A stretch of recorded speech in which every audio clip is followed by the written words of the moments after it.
दोस्तों, Asia power 2025 index अब सामने आ गया है और इसमें भारत की रैंकिंग ने दुनिया के कई देशों को हैरान कर दिया है। इसके अलावा भारत के हाथ में दुनिया का एक बेहद संवेदनशील इलाका लग चुका है और इसे दिया है मॉरिशस ने, जहां पर भारत अपनी मिलिट्री मौजूदगी बढ़ा सकता है और चीन के जासूसी जहाज साथ ही हिंद महासागर की सुरक्षा और बेहतर कर सकता है। जानेंगे इन दोनों खबरों के बारे में आज की इस वीडियो में डिटेल में। पहले बात करते हैं मॉरिशस की। हिंद महासागर में भारत की ताकत लगातार बढ़ रही है, लेकिन इस बार जो हुआ वह शायद सबसे बड़ा गेम चेंजर साबित हो सकता है। मॉरिशस ने भारत को चागोस में अपना खुद का सैटेलाइट ट्रैकिंग स्टेशन बनाने की मंजूरी दे दी है और दिलचस्प बात यह है कि यह जगह डियागो गार्सिया के बिल्कुल पास है, वही बेस जहां से अमेरिका और ब्रिटेन ने खाड़ी युद्ध से लेकर अफगानिस्तान तक के बड़े सैन्य ऑपरेशन चलाए। दुनिया के सबसे संवेदनशील सैन्य इलाकों में से एक के पास अब भारत की स्थायी मौजूदगी ये अपने आप में एक बड़ा संदेश है। ये समझौता अचानक नहीं आया। सितंबर में जब मॉरिशस के प्रधानमंत्री भारत आए तो दोनों देशों के बीच कई अहम बातों पर सहमति बनी और तब ये फैसला कि चागोस में भारत को एक ऐसी जगह मिलेगी जहां से वह सैटेलाइट ट्रैक भी करेगा और इंटेलिजेंस भी जुटाएगा, यानी आसमान से लेकर समुद्र तक पूरे क्षेत्र पर भारत की नजर और ज्यादा मजबूत होगी। अब आप सोचिए, चीन पिछले कुछ सालों में हिंद महासागर में अपनी मौजूदगी लगातार बढ़ा रहा है।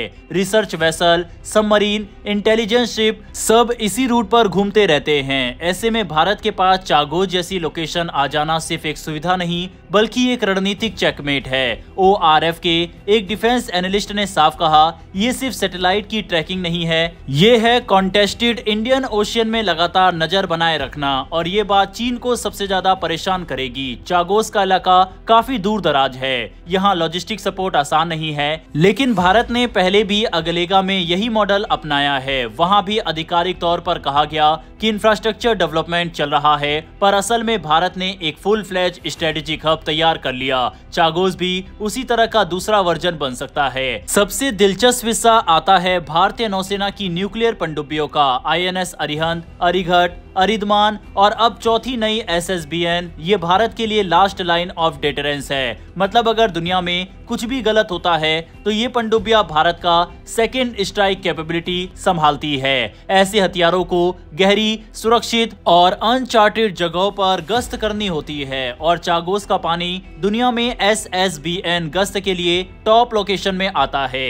लेकिन यहाँ एक दिक्कत थी, ब्रिटेन ने इसे मरीन प्रोटेक्टेड एरिया घोषित कर रखा था। कोई सर्वे नहीं, कोई एक्सप्लोरेशन नहीं। अब पहली बार भारत को चागोस में हाइड्रोग्राफिक सर्वे करने की इजाजत मिली है। इसका मतलब है कि भारत अब समुद्र की गहराई, रास्तों, घाटियों, पहाड़ियों, हर चीज का नक्शा खुद बनाएगा। एक रिटायर्ड नेवी अफसर ने कहा, SSBN को बिना ऐसे सर्वे के चलाना ऐसा है जैसे अंधेरे में गाड़ी चलाना। और खास बात यह है कि ये सर्वे भारत अकेला नहीं करेगा, मॉरिशस भी इसमें पार्टनर रहेगा। दोनों देश अगले 5 साल तक डेटा, नक्शे, सर्वे सब मिलकर करेंगे। और फिर आती है राजनीति। भारत ने हमेशा ये कहा है कि चागोस को मॉरिशस को वापस मिलना चाहिए और जैसे ही ब्रिटेन ने इसे हैंडओवर करने की प्रक्रिया शुरू की, मॉरिशस ने भी भारत की तरफ झुकाव दिखाया। चागोस पर पहला झंडा फहराने के लिए भी मॉरिशस ने कहा, हमें भारतीय जहाज चाहिए, इससे हमारी एकता का संदेश और मजबूत होगा। ये सिर्फ डिप्लोमेसी नहीं, ये सिंबॉलिक स्ट्रेटेजिक मैसेज है। भारत की तरफ से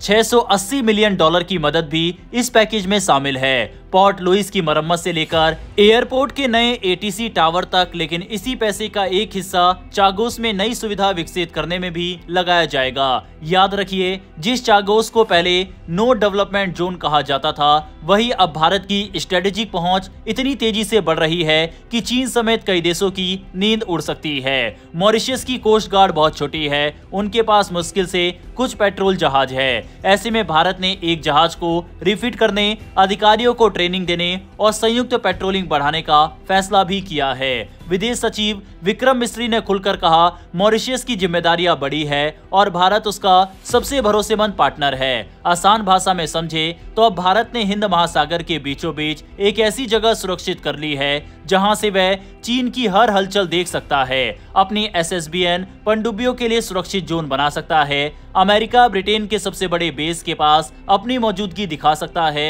और मॉरिशस को सबसे बड़ा सुरक्षा साझेदार भी बना सकता है। और यही वजह है है कि ये कदम सिर्फ एक समझौता नहीं, हिंद महासागर का पावर बैलेंस बदलने वाला फैसला माना जा रहा है। बढ़ते हैं अगली खबर की तरफ। ऑस्ट्रेलिया के मशहूर थिंक टैंक लोवी इंस्टीट्यूट ने अपनी नई एशिया पावर इंडेक्स 2025 रिपोर्ट जारी की है और इसमें भारत को तीसरा स्थान मिला है। अमेरिका पहले नंबर पर, चीन दूसरे पर, लेकिन सबसे दिलचस्प बात यह है कि भारत अब इन दोनों दिग्गजों के ठीक पीछे खड़ा है और अपने बाकी सभी एशियाई पड़ोसियों से काफी आगे निकल चुका है। रिपोर्ट बताती है कि भारत की ताकत लगातार बढ़ रही है, चाहे आर्थिक विकास हो, डिप्लोमेसी हो या मिलिट्री कैपेबिलिटी। 2025 की रिपोर्ट में भारत ने वह स्तर पार कर लिया है जिसे लोवी इंस्टीट्यूट मेजर पावर का दर्जा कहता है।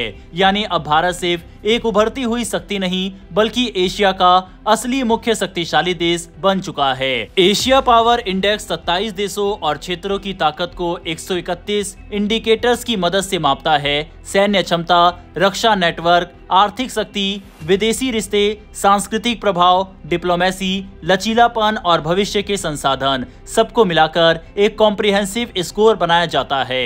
यहां अमेरिका का स्कोर 81.7 जो उसे एशिया का निर्विवाद नेता बनाता है। चीन दूसरे नंबर पर है 73.7 के स्कोर के साथ। चीन ने 1% की बढ़त भी हासिल की है। भारत तीसरे नंबर पर आता है 100 में से 40 स्कोर के साथ। पहली नजर में लगेगा कि चीन से दूरी काफी ज्यादा है, लेकिन 2025 की रिपोर्ट भारत के लिए एक महत्वपूर्ण मोड़ दिखाती है क्योंकि भारत ने इस साल अपने स्कोर में 2% की वृद्धि की है, जो एशिया की बड़ी शक्तियों में सबसे तेज प्रगति है। रिपोर्ट साफ कहती है कि भारत की आर्थिक ग्रोथ ने इसके प्रभाव को बहुत बढ़ा दिया है। कोविड के बाद भारत की अर्थव्यवस्था जिस तेजी से रिकवर हुई और जिस प्रकार विदेशी निवेश बढ़ा है, उसने भारत को एशिया में और मजबूत बना दिया।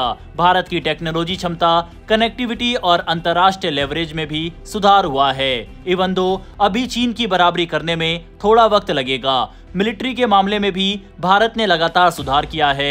रिपोर्ट कहती है कि भारत की रक्षा क्षमता स्थिर रूप से बढ़ रही है, चाहे नौसेना का विस्तार हो, वायुसेना का आधुनिकीकरण हो या सीमा पर नई तैनाती। चलिए अब बात करते हैं बाकी देशों की। रूस की ताकत भी पहली बार 2019 के बाद बढ़ती नजर आई है। इसका बड़ा कारण है उसका चीन और नॉर्थ कोरिया के साथ बढ़ता सैन्य और आर्थिक सहयोग। जापान की ताकत लगभग स्थिर है, कुछ क्षेत्रों में गिरावट जरूर है, लेकिन कुल मिलाकर जापान अपनी जगह बनाए हुए है। दक्षिण पूर्व एशिया के देश जैसे वियतनाम, इंडोनेशिया, मलेशिया छोटे सुधारों के साथ धीरे धीरे ऊपर बढ़ रहे हैं। ऑस्ट्रेलिया को इस रिपोर्ट में एक चेतावनी मिली है कि आने वाले समय में उसकी रिलेटिव पावर यानी सापेक्ष शक्ति कम हो सकती है क्योंकि चीन लगातार आगे बढ़ रहा है और अमेरिका व चीन के बीच की दूरी भी तेजी से कम हो रही है। रिपोर्ट की सबसे अहम और रोमांचक बात यह रही कि चीन और अमेरिका के बीच का अंतर कुछ ही अंकों तक रह गया है। यानी भविष्य में एशिया का पावर गेम और ज्यादा तीखा होने वाला है और इसी गेम में भारत की मौजूदगी अब सिर्फ एक दर्शक की नहीं बल्कि एक टॉप 3 पावर की है। भारत का तीसरे स्थान पर लगातार मजबूत होना ये संकेत देता है कि आने वाले समय में वैश्विक मंच पर भारत का रोल और ज्यादा बढ़ने वाला है। चाहे क्वाड हो, G20 हो, हिंद प्रशांत रणनीति हो या एशिया की सुरक्षा, भारत अब हर जगह एक निर्णायक खिलाड़ी बन चुका है। एशिया पावर इंडेक्स ये भी दिखाता है कि दुनिया भारत से अब सिर्फ उभरती अर्थव्यवस्था की तरह नहीं बल्कि एक स्थिर, विश्वसनीय और प्रभावशाली शक्ति की तरह बात कर रही है। बहरहाल दोस्तों, इस वीडियो में इतना ही। इन्फॉर्मेशन और वीडियो पसंद आई हो तो वीडियो को लाइक करके हमारी आने वाली डेली ऐसी वीडियो के लिए नीचे दिए गए सब्सक्राइब बटन को प्रेस कर बेल आइकन को जरूर दबा लें। फिर मिलेंगे ऐसी एक नई वीडियो के साथ। धन्यवाद। जय हिंद, जय भारत।